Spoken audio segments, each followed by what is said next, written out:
the problem that we're addressing in healthcare, spending is obviously out of control. And one of the primary drivers of that spending is repeat inpatient visits to doctors' offices, to hospitals, both scheduled and emergency.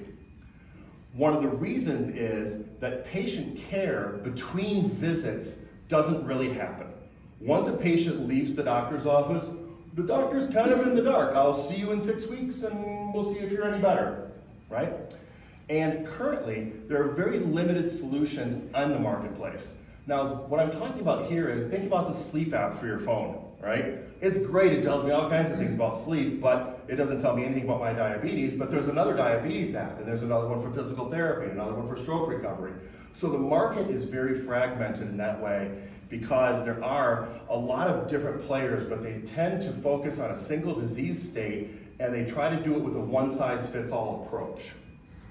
So the result of this is healthcare spending, and our initial focus is on pain. To give you an example of the scope of what we're talking about, $47 billion a year is spent on pain, direct costs in the US each year. 3.6 billion of that is emergency room visits of 24 million, or 2.2 per patient. So if we can improve the standard of care to even reduce emergency room visits by 10% or some marginal amount, that one variable alone provides enormous value in the space. Additionally, when it comes to patient care, patients face increased risk with infection risk with more appointments. They have the travel costs, they have the hassle. If they're in rural areas, getting to the doctor can be hard. There's all sorts of staff burnout and challenges relative to having that care happen in person. And as I mentioned with the current solutions, because there are so many, it's really prevented wide-scale adoption to the degree that it will, because a hospital or a medical group doesn't want to buy 7 different platforms for this. They don't want to have all these different applications that they have to learn how to use and prescribe and take advantage of for the patient. The solution that we're bringing to market is Thrive. What we have is a single platform that is simple to use, tailors itself dynamically for each patient, and has the power to address any disease state. When a doctor assigns a patient to Thrive, it's actually an assigned prescription with a reimbursement code. They choose a patient condition. Now, for me, it might be, I got an appendectomy, and for the next couple of weeks, the doctor wants to keep track of how well I'm healing, what does my wound site look like. Single disease state, fairly short term, I'm using the application, the doctor's able to monitor how my recovery is going. If anything goes wrong, they can keep track of it. We can also have a patient like my dad. He has heart issues, he has back pain issues, he has a number of different disease states that would be tracked, and he's more of a chronic patient. That doctor might keep him on Thrive indefinitely to be able to monitor his wellness journey and his progress as he gets better. And when the doctor assigns Thrive to a patient, they simply say, this is the type of patient you are, this is your disease state, and Thrive dynamically adapts to that. The doctor also has clinical requirements for the patient that may be different. I may go into the doctor and say, here's my disease state, but I'm a smoker. And if my smoking is primarily impactful on my recovery, the doctor's going to want to know how much I'm smoking.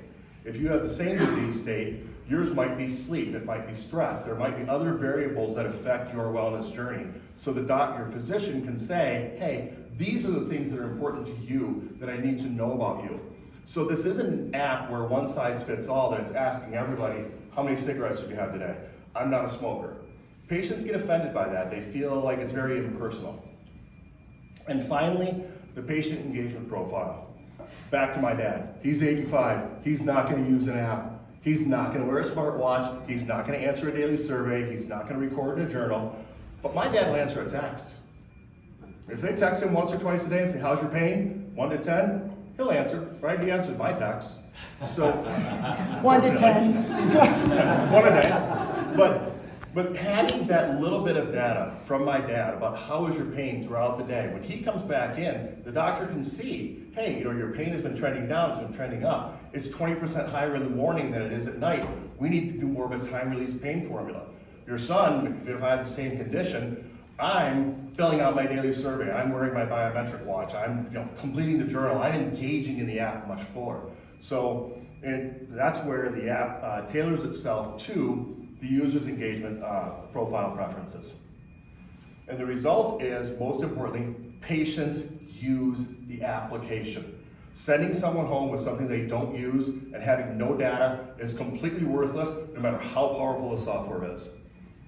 Second, the doctor has the insight and capacity to care for that patient between appointments. The app will provide doctors alerts. Hey, Pete's pain went up 20% in the last 3 days. We know based on our predictive modeling and data analytics, there's a 70% chance he's going to check into the emergency room the next 2 weeks. Then the doctor can get in front of it. All of this reduces costs, improves care, and benefits everyone. Overall, this is a $25 billion, projected to be a $25 billion market by 2028. We have a fully developed, ready for market product, an experienced team, a clear execution plan, and we're ready to do it.